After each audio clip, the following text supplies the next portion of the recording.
All right, we'd like to welcome everybody out to Surprise We Both Love Movies.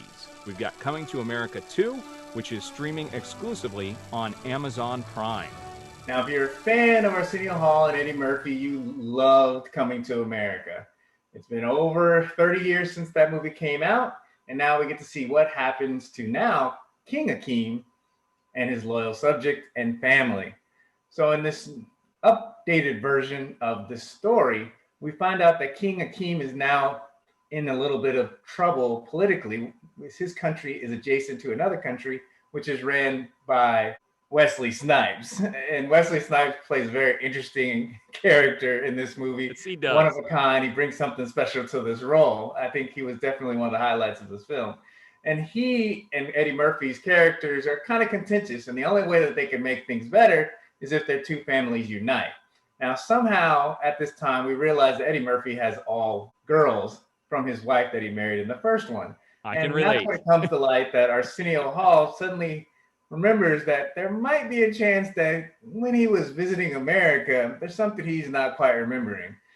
When he remembers and they figure out what it is, they go back and say, wait a minute, I think you have a son. And they go and do a little bit of background search and they go back to America and they find his son. And so they take his son that he finds in New York and a few family members, and they go back to Africa and his kingdom, and you see what progresses throughout. What did you think of this movie, Aaron? I was excited when they announced this movie. It's been, like you said, it's been over 30 years, and I love both of these guys. I love their movies. In fact, I wish I'd see Arsenio Hall in more stuff. Loved his show when he had his talk show. Used to watch it all the time when we were in junior high and high school, and I've missed him on screen. Eddie Murphy, great in everything he does. So I was excited for this movie to come out. And then I saw the trailer. And the trailer was terrible. Like, it was bad. And usually a trailer is better than the film. And for a trailer to be bad, it doesn't bode well for the actual film. So I was very nervous and almost didn't want to watch it. But I watched it. Mm-hmm. And here's what I'll say. It was nowhere near as bad as what I was expecting. Okay. That's like the backhanded compliment. It is in a sense, okay? But this movie, the look of this film and the production value had a cheap Disney television show film. Like, it was cheesy. Mm-hmm. And the original film looked like a movie. This looked like a film, didn't it? And this one looked like a high quality video. I couldn't get past it either. I was like, it's really annoying me. I was like, why did I watch the film when I watched Coming to America in the 80s? Now I'm watching like a great TV budget version of it. Was terrible in that regard. I couldn't stand it. Like, I don't understand why they couldn't match it. Right. And because of that, it really took me out of the story. And I got to tell you, I only laughed once. Wow. One time. And it had to do with the barbershop people. It was pretty freaking funny. That was the only time I laughed during the movie. What I'll say is they did their best to connect everything. And the flashback scenes at the beginning were really well done. Like, it meshed really well with how they did it. Mm-hmm. But again, what's her name's in the film? And I don't like her at all. I've never liked her. I don't know why they keep using her and stuff. I don't find her funny. Although this movie, she was more tolerable than anything else I've ever seen her in. But in the end, this movie didn't resonate with me. I might as well have not had a sequel at all. I did like Wesley Snipes' character, and it was good to see those guys back in their roles. But the rest of it, I could have done without. Did I hate the movie? No, I didn't hate it, but it definitely didn't reach up to the standards of the original film. For me, you have a bar that's set very high when you think of Coming to America. And everything, because it's such a hit, so hilarious, so original, there's never been anything like it. So it's hard to recreate that magic. Did they try? I believe that they tried their hardest. I thought it was funny. I laughed many times. I didn't laugh as much as I hoped to, but I still had a good time. It wasn't hilarious. It wasn't over the top. There was Wesley Snipes' character who was very funny throughout the movie to me. He wasn't like rolling the ground funny, but the character was so outlandish and a little bit eccentric that it kept me smiling. So this was a movie that made me smile a lot as opposed to making me laugh like the original.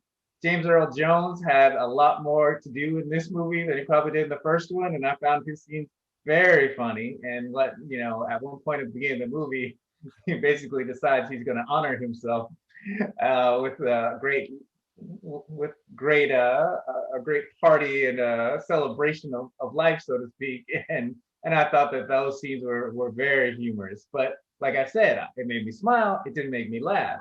Right. The girls that played his daughters, they did a great job. It was funny to see the lady who had played his wife again. She did a Yeah. great job in her kind of smaller role this time, but she did a great job with it. And Tracy Morgan does a great job in Yes. his role, but he's Tracy Morgan. He's always playing Tracy Morgan. Yeah. So he didn't have any of those hit it out of the home run, hit it out of the park comedy, one-liners. But the whole time I'm smiling. So it's a unique story told from a perspective of a different perspective in the sense that you have pretty much a primarily all black cast, and so it was definitely a different type of movie than you usually see, but I appreciated it.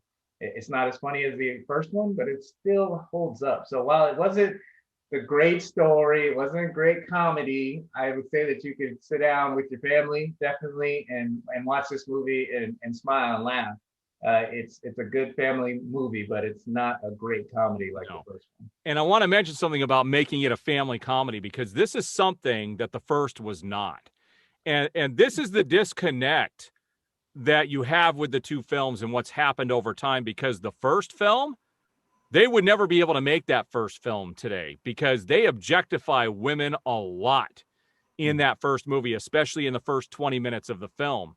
And they couldn't go that route this time. So they had to rely on other things to get them through those uncomfortable moments, because that's what those moments were supposed to be in the first film, is to make you feel a little uncomfortable and seeing, how his life was. So they couldn't do that this time. So they, instead of making it our film, they went for a more family friendly version, which I think, I wouldn't say it hurt the brand, but the production value hurt the overall thing.